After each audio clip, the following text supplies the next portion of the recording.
Professor, अभिनेता और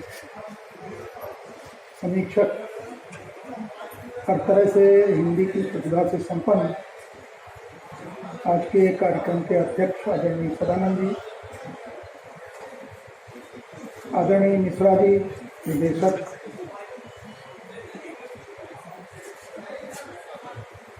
doctor Dubey संचालक और इस कार्यक्रम में उपस्थित सभी श्रद्धेय, प्रिय और आदरणीय लेखक, सर्जक, कवि और साहित्य चिंतक। यह कार्यक्रम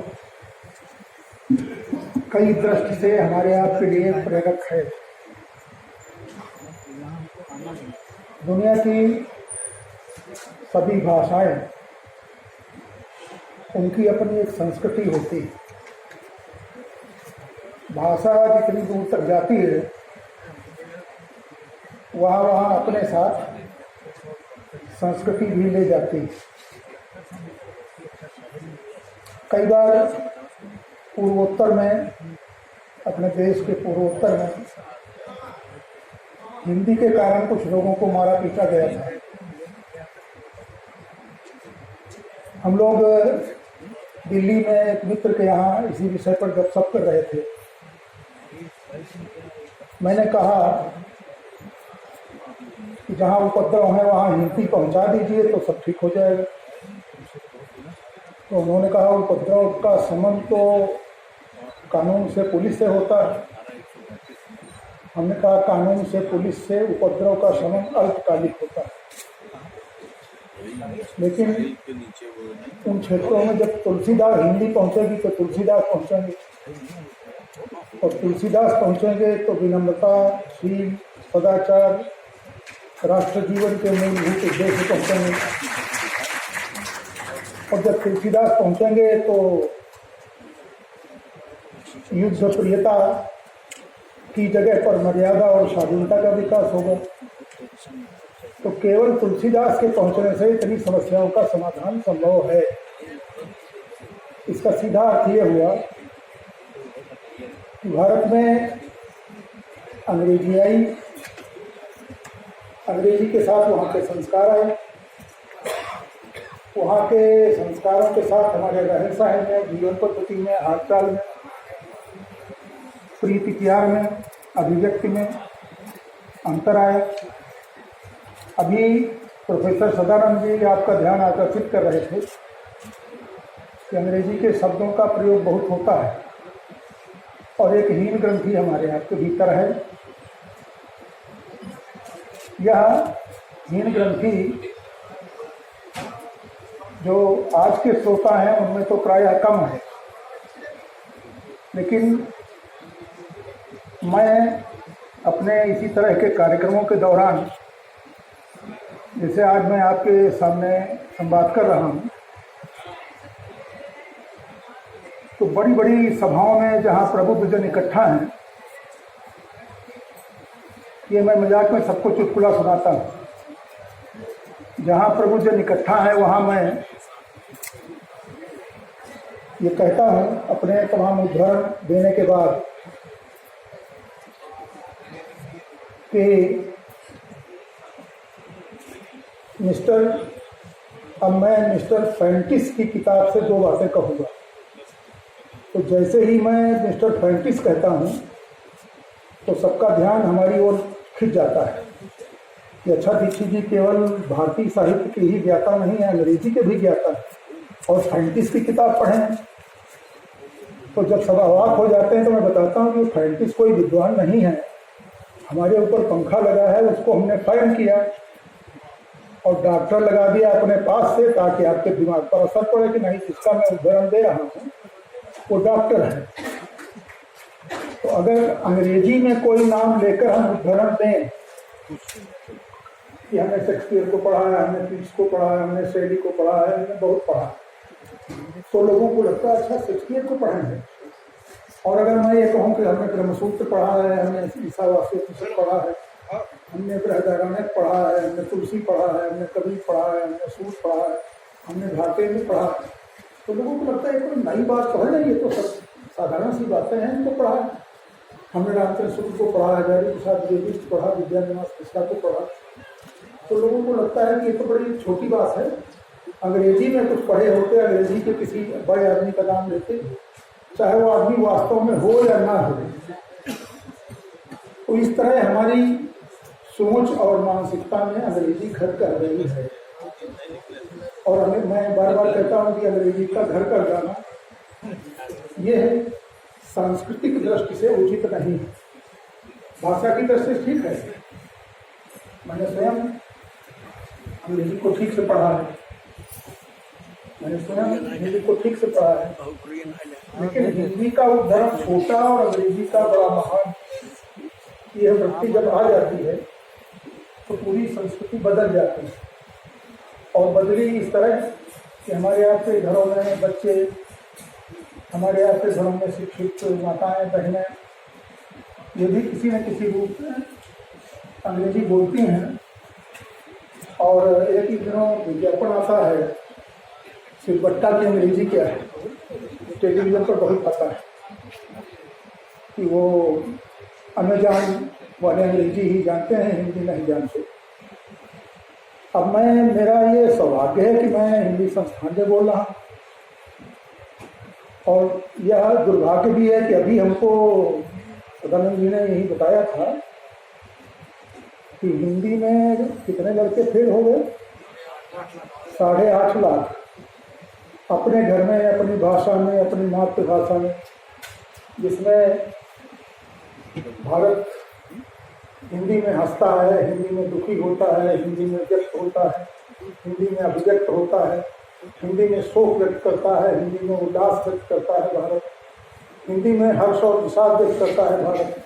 हिंदी हमारे मन की, प्राण की, अंतः प्रज्ञा की भाषा है, अभिव्यक्ति है। उस हिंदी में हमारे घर के बच्चे फेल हो गए।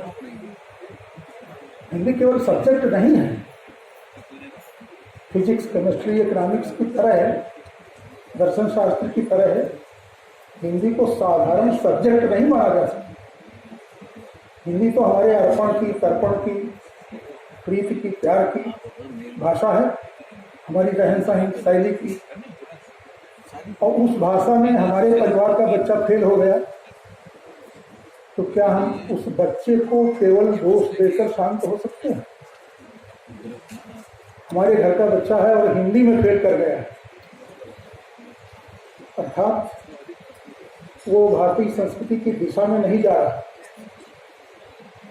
सूर उसका आकर्षण, तुलसी उसका आकर्षण नहीं होने वाले, निराला उसका आकर्षण नहीं होने वाले। वो भारत के संस्कारों से, भारत की मूलभूत प्रज्ञा से कट रहा है। यह चिंता का विषय है। कोई कह सकता है कि ये राजनीतिक क्षेत्र की चिंता का विषय यहाँ है, सरकार की चिंता का विषय यहाँ है, लेकिन उससे बड़ी चिंता का विषय तो हमारा आपका पुत्र है और हमारे आपके घर में वो इतनी हिंदी नहीं सीख पाया कि वो उत्तीर्ण हो जाता सामान्य अंकों से। हिंदी संस्थान इस दिशा में तमाम काम कर रहा है, पुरस्कार दिए जाते हैं, और सौभाग्य से मैं राजनीतिक क्षेत्र में भी हूँ और कुछ अखबारों में लिखता पढ़ता भी हूँ, किताबें भी लिखता हूँ। तो ऐसे कार्यक्रमों के लिए, सदानंद जी के लिए मैं सस्ता पढ़ता। हमारी भी इच्छा रहती है कि विद्वानों के साथ बैठेंगे, वैसे तो हम राजनीतिक कार्यकर्ता हैं, हमारी इच्छा कम होती है। तो जब ऐसे कार्यक्रमों में आने का, उपस्थित होने का अवसर मिलता है तो कई आश्चर्यजनक बातें जानकारी में आती हैं। जैसे बच्चों के लिए लिखना अब कितना कठिन है, बच्चों से बात करना कितना कठिन रहता है। हम आप दूसरे घर में कोई बच्चा आ जाए, दूसरे के घर में, जिसके घर मेहमान हैं, उनके घर का बच्चा आवे तो उनको खुश करने के लिए उसकी खोपड़ी पर हाथ रखकर सहलाते हैं, बेटे क्या नाम है? टिंकू। अब टिंकू अंग्रेजी में तो है, हिंदी में इसका कोई अनुवाद नहीं। गुड्डू, पप्पू, क्या नाम है तुम्हारा? विक्की। अब ये नए नाम हैं जो हिंदी शब्दकोश में नहीं मिलते, तो उनके सामने तो हम पुचकार देते हैं उस बच्चे को। लेकिन घर में अपने बच्चे को उसी तरह नहीं पुचकारते, क्योंकि आप अतिथि हो नहीं घर में। बच्चा चिल्लाएगा तो आप डांट देंगे, बच्चा गड़बड़ी करेगा तो आप पीट देंगे। तो बच्चों से बातचीत हो कैसे? और ये है दुनिया के मनोविज्ञान की बहुत बड़ी चुनौती, बहुत पहले से है साइकोलॉजी की, कि कैसे बच्चों से बात हो। और इसके लिए किसी डिग्री की, किसी यूनिवर्सिटी की आवश्यकता नहीं। बच्चों से कैसे बात हो, ये बात अम्मा जानती है बच्चों की। उसने इस विषय पर पीएचडी नहीं की। बच्चों से कैसे संवाद बनाए, ये बात बच्चे की माँ जानती है, और वो उससे जब चाहे तब बात कर ले। हमारे बाल साहित्य के सर्जकों ने कैसे मन में कविता लिखते समय या बाल साहित्य पर कुछ लिखते समय अपने मन में जरूर उन बच्चों से संवाद किया होगा जिनके लिए लिख रहे हैं, और यह संवाद बड़ा कठिन है। मैं जब कई बड़े अखबारों में लिखता हूँ तो मेरे सामने पाठक ध्यान रहता है कि ये हाई स्कूल तक पढ़ा होगा, ये एमएलए पढ़ेगा हमारा लेख, ये हिंदी का फला फला वर्ग पढ़ेगा। तो हमारे सामने से पाठक वर्ग दिखाई पड़ता है। लेकिन जब बाल साहित्य पर सृजन हो रहा हो तो लेखक के सामने कोई पाठक वर्ग नहीं दिखाई पड़ता। बच्चा है, मुस्कुराता बच्चा, रोता बच्चा, हंसता बच्चा, गाता बच्चा, गुदगुदाता बच्चा, नाराज बच्चा, और ऐसे बच्चों की तमाम तरह की भावनाओं, एक इमोशन शब्द है अंग्रेजी में, फीलिंग है। तो इमोशन के साथ फीलिंग, उस फीलिंग से जुड़कर कुछ लिखना पढ़ना निश्चित रूप से बड़ा काम है। और जो बाल साहित्यकार आज यहाँ पुरस्कृत हुए हैं, मैं उन्हें बहुत हार्दिक बधाई देता हूँ कि उनकी फीलिंग्स, उनके इमोशंस, उसकी गहराई में जाना और माँ जैसा हो जाना। तो मैं उन्हें ये भी कहूँगा और सबसे कह सकता हूँ कि बच्चों के लिए कुछ लिखना, गीत लिखना, लोरी लिखना। किसी फिल्म में गाना आया था ना, कितना सुंदर है गाना, जरा खड़क सी के खड़कने से खड़कता है खड़क सी, कितना सुंदर है गाना। तो बच्चों के लिए कुछ लिखना, गाना, माँ हो जाना है। तो मुझे लगता है कि सभी बाल साहित्यकार पहले माँ बने हैं तब लेखक बने हैं, और उनके भीतर का मातृत्व, उनके भीतर का वात्सल्य, उनके भीतर का रस और मकरंद, उनके भीतर खिलता वसंत अथवा आषाढ़, ये सब उनको रसिक करें। हमारी हार्दिक शुभकामनाएं। इसी तरह हमने यहाँ पर कहानीकार, कथाकार, ऐसे तमाम सृजन धर्मा लोग पुरस्कृत किए गए हैं और उनको सम्मान मिला है। मेरा सौभाग्य है कि उस सम्मान के इस अनुष्ठान में मैं भी एक हिस्सा बना हूँ। मैं साधारण राजनीतिक कार्यकर्ता हूँ। सदानंद जी ने साहित्यकार वगैरह बता करके ये मुख्य अतिथि के लिए ऐसी आदत भी रहती है, कुछ तारीफ थोड़ी कर दी है तो ठीक रहता है। कुल मिलाकर मैं आज के इस कार्यक्रम में भरपूर उपस्थिति और कार्यक्रम की गरिमा महिमा, इन सबका पालन होते देखकर बहुत अब स्वयं को धन्य मानता हूँ। आज के इस कार्यक्रम में बहुत मित्र ऐसे बैठे हैं जिनसे परिचय है, बहुत ऐसे बैठे हैं जिनसे परिचय नहीं है। मैं परिचित अपरिचित सभी मित्रों के प्रति आदर भाव व्यक्त करता हूँ।